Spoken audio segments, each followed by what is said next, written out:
But then it comes down to sustainability. For how long can people do that? And really, let's step up as a society to make sure that everybody involved in the food system can live healthy, thriving lives.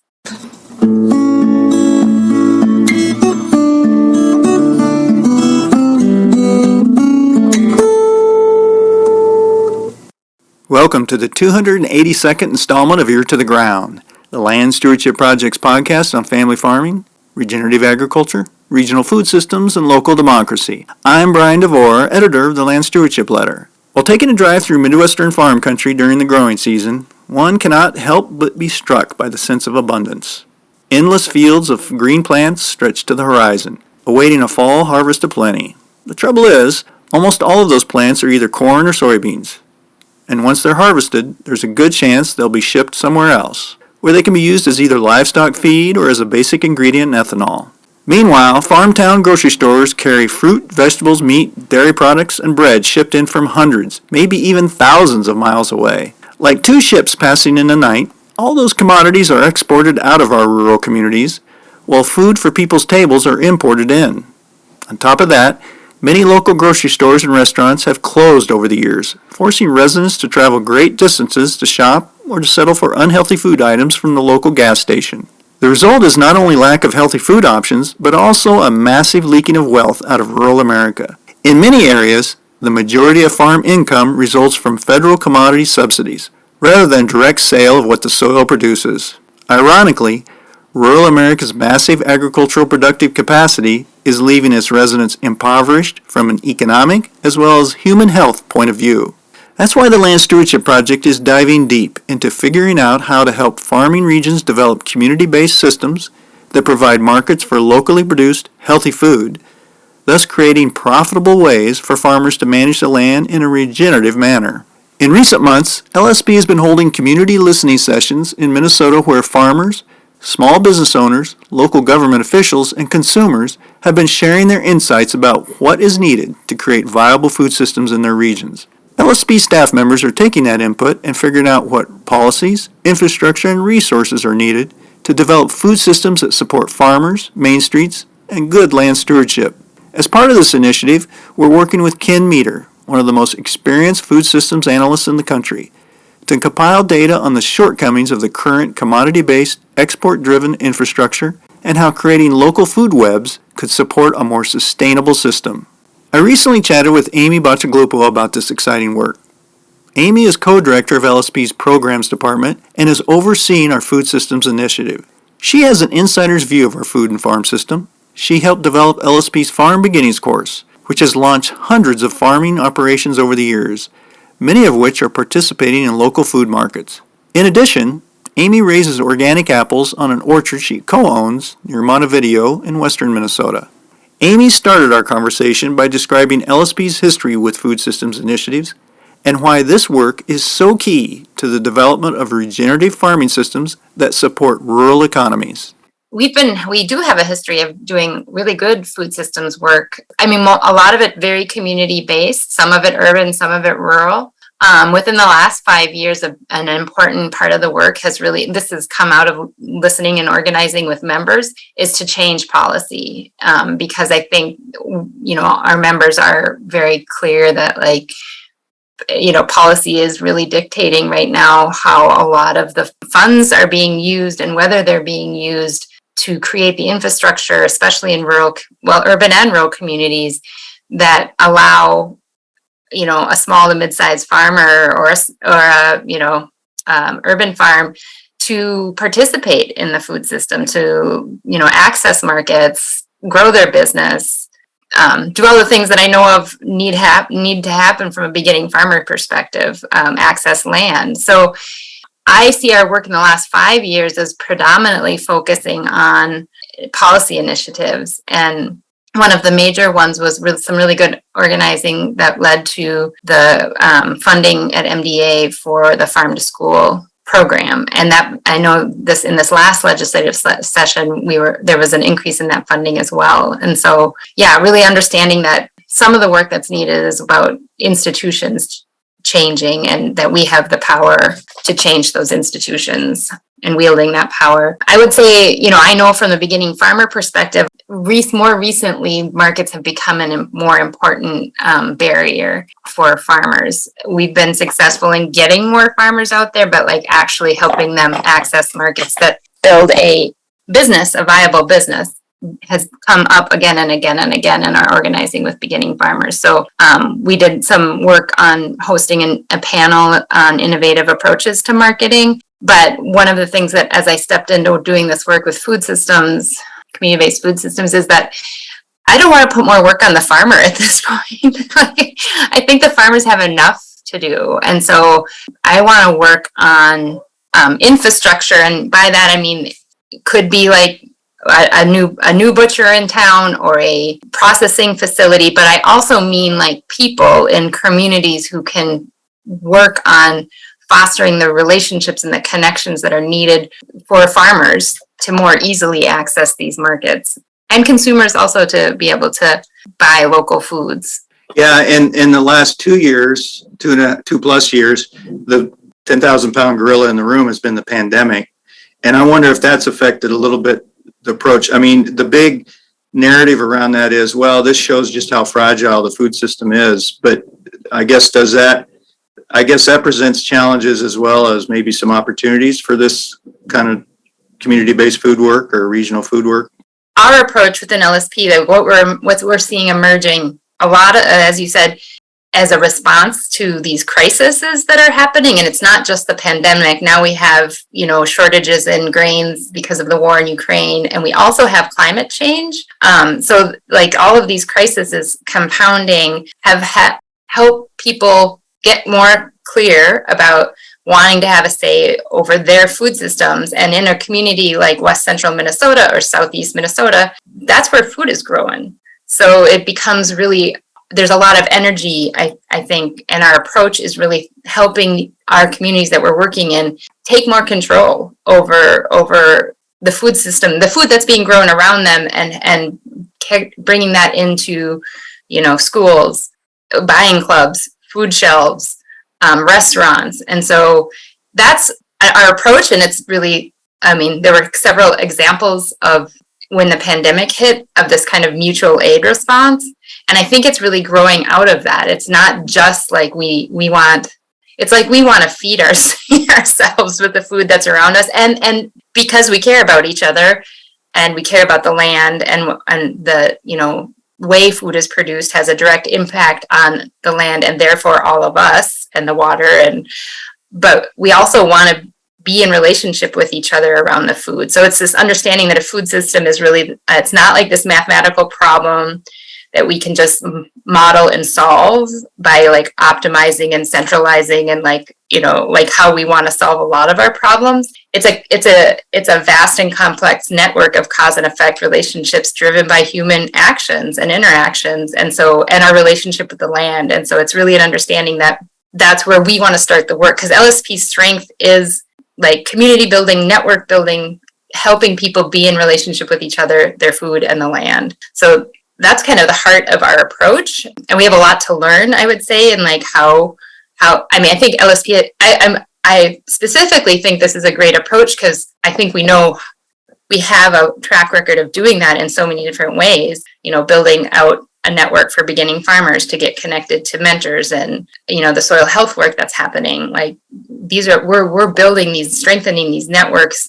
of people that have the same values to do work together that has a direct impact on them. So yeah, I think it's a strength, and we will have a lot to learn because it's going to take I think in this region, Southwest and West Central Minnesota, we had a great network called Pride of the Prairie, and it still exists kind of as a list, here and there, but there's an opportunity now to rethink about that network, bring it back together, but add some new players, including food businesses, and then also some of the economic development agencies in the area. So that would, to me, it wouldn't just be farmers, it would really be more of the stakeholders involved in the food system. So that's what we're trying, and we'll learn, and then we'll adapt. That's interesting how you brought up this whole issue of how it's kind of touches on all of it's become,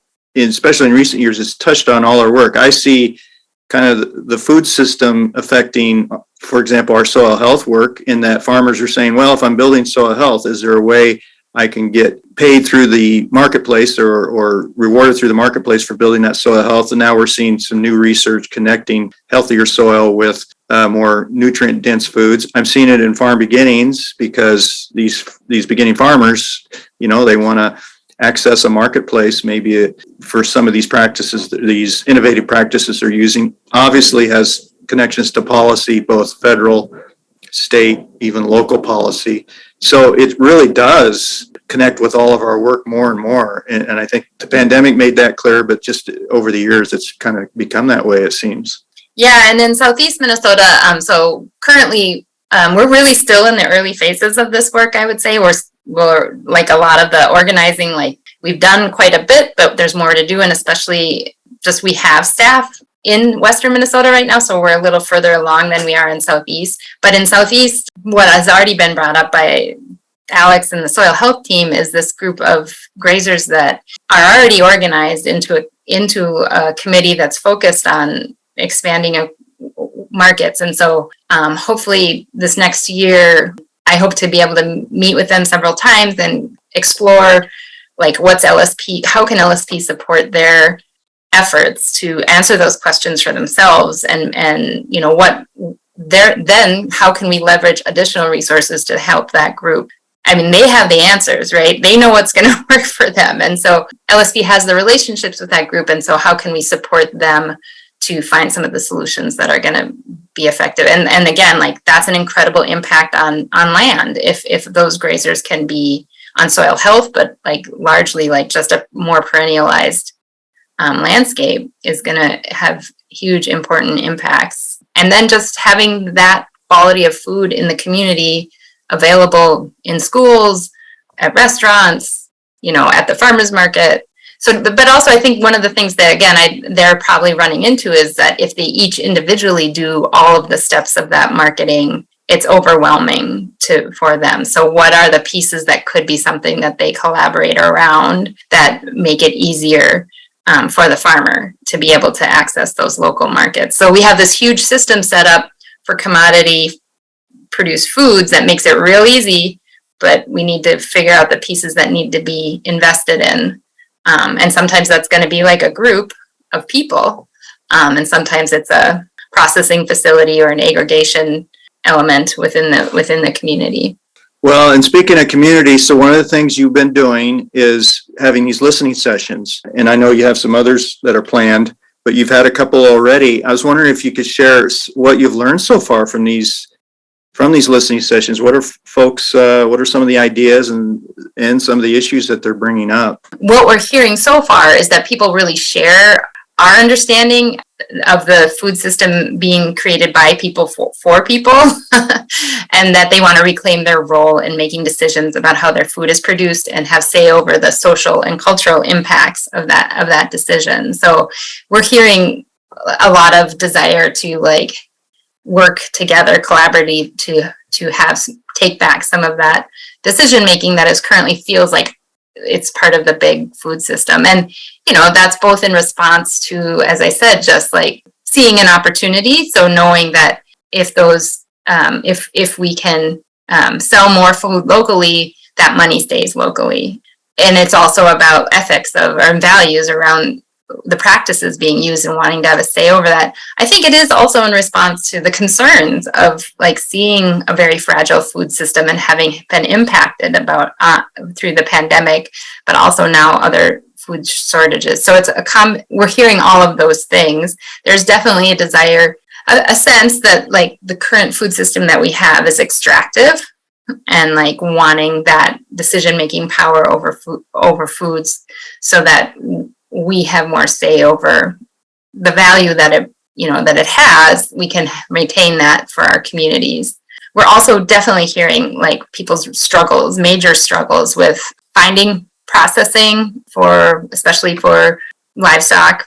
So there's, big gaps there in terms of, and that's, I think there's some that can be done on a community level around that, and certainly that's an idea that's coming up out here in the group that we've been convening with. But a lot of that is a policy issue, and like how, because like I think it would be hard for a small rural community to take on helping build out a new processing facility. It's really something that needs some public funding. I think part of what LSP can do is help build the case for that, especially if we're able to like demonstrate the demand on a local level for locally produced grass-fed beef or pork or any of those things. We can help build the case to economic development authorities, to MDA, that these are dollars well spent. They'll be circulated in the community. Like it's a rural community development as well as kind of a food systems thing. Well, and we've certainly seen it. You were talking about the meat processing thing. You know, we promote policies and innovative practices that are trying to integrate more livestock onto the land, and it runs into a barrier if they can't figure out a way to process that livestock, especially locally, and access markets. It's like we do all this great background work with livestock, but then we get to the point where there's that one pinch point in the system. Yeah, the other thing that we've heard out here is people want to be they want to be connected to each other through the food, which just makes sense. It's just like that's who we are as humans, you know. But also ideas that have really come up strongly out here, and I think there's interest also in Southeast Minnesota, is around local processing for small grains and being able to develop a way, like a very small value chain that can go from some of the, a lot of the organic production that happens out here, and even not organic, but just like regenerative ag practices need to have that small grain element in there as part of their rotation. But most of that all gets then shipped outside the region. While we have like emerging food businesses, bakeries, restaurants, all of looking for some locally produced bread, for example. So that's one, and there are several other emerging like opportunities around, you know, barley and specifically barley and wheat that have some exciting potential. There's a lot more research needed, and Kernza is also one of those, but a lot more research needed, and especially, you know, to help think about that on a local rural scale. Like how could you bring some of that production that's currently kind of being shipped out? Like how can we expand small grain production in our region while having some of that stay as much as possible, stay locally? So not like recreating that commodified value chain for small grains, trying to create a more localized one, is an example of some of the ideas that people have really brought forward. The other idea that's coming forward a lot are people wanting to start small restaurants in rural communities focused on local foods, and finding it very difficult even to understand the different places they can order food. How can they order food that aligns with their interest in organic or sustainable or local? So those are areas that people are bringing up in our listening sessions, and interested in, you know, what we can do together to answer some of those questions and see if we can move things forward. A third component is just there are buying clubs organized out in our region, and there's an opportunity to kind of capitalize on some of those buying clubs to look at what people are ordering and see if there's an opportunity to substitute in local foods in that ordering system that's already up and running. I was just talking to Ken Meter, who I know you're working with on some of this stuff. He does a lot of analysis of local food webs, he calls them, and has done a lot of economic number crunching and kind of made it something that's understandable to the average folks and people, and he's worked with communities all over the country. But what I got from him was there's a lot of great information out there now showing not only the challenges and some of the downsides to this current commodity-based system that we got out there, and how it's costing our communities, but also the opportunities if we could drive more towards that community-based food system or regional food system, and kind of the economic opportunities, kind of the wealth generation and keeping that wealth local. it seems like there's just some really good information out there. People are paying attention to it, and there's both Ken and some other folks are really coming up with some good stuff that can kind of help these communities get inspired, and maybe get the policymakers, boost them a little bit and get them to the incentive to say, hey, yeah, here's some policies that would maybe just here and there we could either tweak something or do some overhauls that could really push this in a different direction. Yeah, Ken has done a meeting with us where he presented some of that data, and like we've been building out these relationships with different communities, EDA staff, and city managers. And we had kind of one of those city managers attend one of the meetings and have a aha moment. I mean, unfortunately, some of the case for it is that we need to come up with some new economic development for rural places, because a lot of the wealth that is there now is not coming from farming any longer, other than rent that people are paying on farms. So it's a opportunity. and I think there are the case, like because of Ken's work and others, there are examples we can point to. Maricopa, Arizona. I was reading an example. His book is a great place to go for some of those examples. In Indiana, where the communities have recognized, rural communities. Montana is another really good example that has worked with Ken, and out of that process developed, positions in their economic development agency focused on local foods and the promotion of local foods. And so I think it's key. Like, our communities need to kind of do an about face in terms of how we're thinking about, like, the economic models of the past are not going to work in the future. And local foods is a real opportunity. One of the things we're interested in out here, there used to be, we have a visitor and relocation publication that comes out, and it used to have local foods featured in there, and that has not been in there in a couple of years. And that's seems like one easy thing that could happen that could help make the case for not only to community members that are here now, but also, people who are considering moving out to our region about, what do you have access to out here that's important and valuable. I will say one of the other things that comes up in our listening sessions a lot is, like, people are struggling to find local foods, like people who are interested in purchasing them, even though there are a ton of like websites you can go to, to Local Harvest or other places. Those connections aren't always happening, or aren't happening to the level that, I think there's a lot of interest on the part of community members, but right now we're just relying on kind of word of mouth for people to find out where they can purchase local foods. And so that seems like a big gap, and I think it's a pretty common one across rural areas of, like, people not knowing how to find those local resources. But kind of what are the next steps here going in, I guess, the near future, and maybe even further beyond that? Where are we at with that?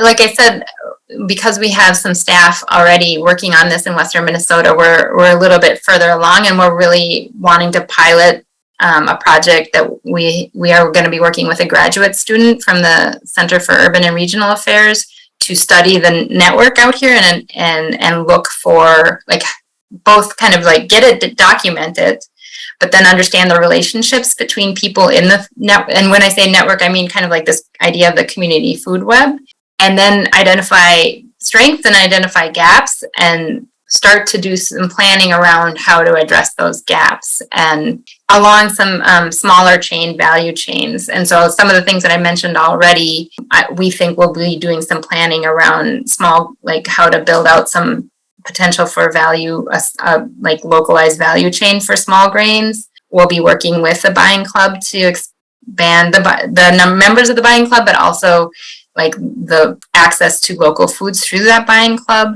And then we're also hoping to start working with the Upper Sioux community who's interested in buying local foods for their food shelf. So to help connect local food opportunities in that way.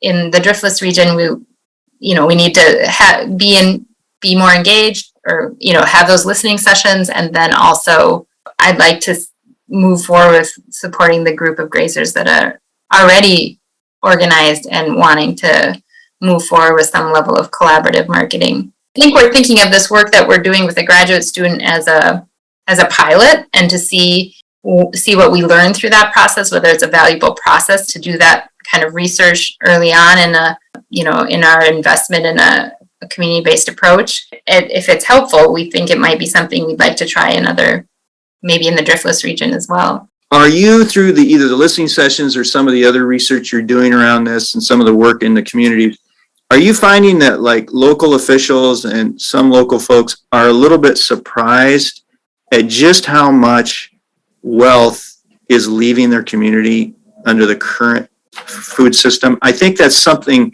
it's like the fish doesn't know the water they're swimming in a little bit, that it's become so insidious a little bit that people just don't notice it. Yeah, I think that's true. And I also want to just say, I think that like in general, one of the areas that needs strengthening is just even local governance.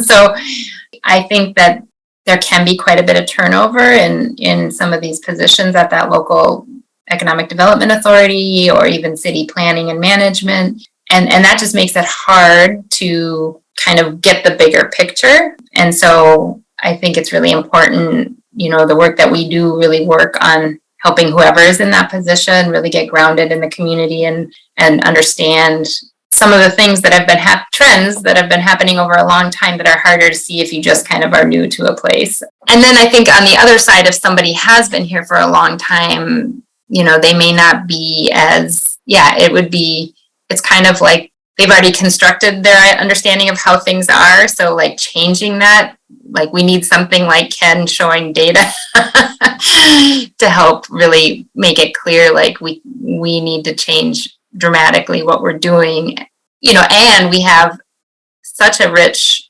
network already and the potential to grow that network of people leading off on these businesses. We have an opportunity to do that and to make our region. I do know the story of someone who moved to this region because when they came to visit, this was at a time when that visitor guide had all of the local farmers listed in it. They saw that and they moved here and they have been here ever since. So I do think this is about, our community stepping up and owning that this is a value to our community, and then, presenting that to the world, to ourselves and to the world. And actually, I will say, I think that maybe not so much on the like economic development. That's really the area we need to work on. But like I attended a local food evening with our local NRCS staff that they organized. So while EDA might be a little bit just catching on, we do have local food stuff happening from a lot of different branches of USDA. So that helps. That really helps. Like I didn't have to organize the event. I could just attend and it was well attended. There were like 30 to 40 and it's something that happens every year.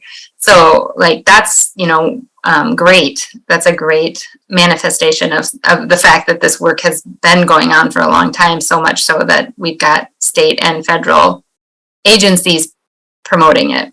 In this kind of initial work that you've been doing on the regional food systems through the listening sessions and the research and working with some folks in the community, is there one or two things that have really surprised you? That you're a farmer yourself. You're part of the local food system.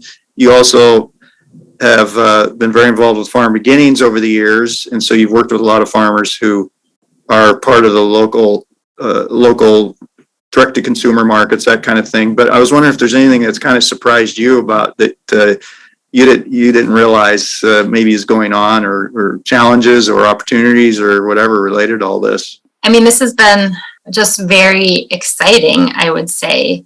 Like, again, seeing some of the Economic Development Authority, some light bulbs go off, I feel like is very encouraging and somewhat surprising. But it doesn't come without like being in relationship with those folks, so I'm hope that is encouraging to me.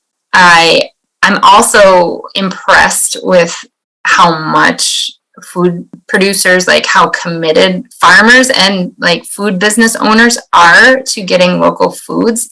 They're going above and beyond to build this food system and take, like, unfortunately, that means it's, they're taking the risks and they're also, not necessarily reaping a livable wage from it. So that's a challenge that I'm really eager to address, because I want all of the people who want to see this happen be able to thrive and their businesses thrive. But all too often we're asking people to do that, and it's asking too much in terms of them being able to sustain their business and their families and continue the good work, like in the case of farmers, like just doing good farming. Like, that's enough.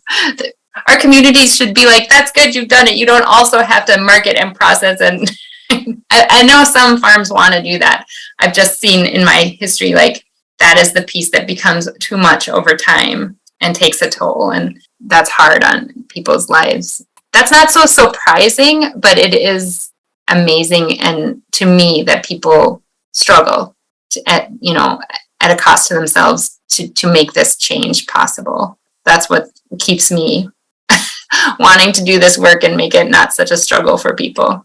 Well, yeah, like you said, they're willing to do it at a cost themselves. It shows how important it is, that it Right. is a priority, that we're on the right track. But then it comes down to sustainability, like, for how long can people do that? And really, let's step up as a society to make sure that everybody involved in the food system can live healthy, thriving lives.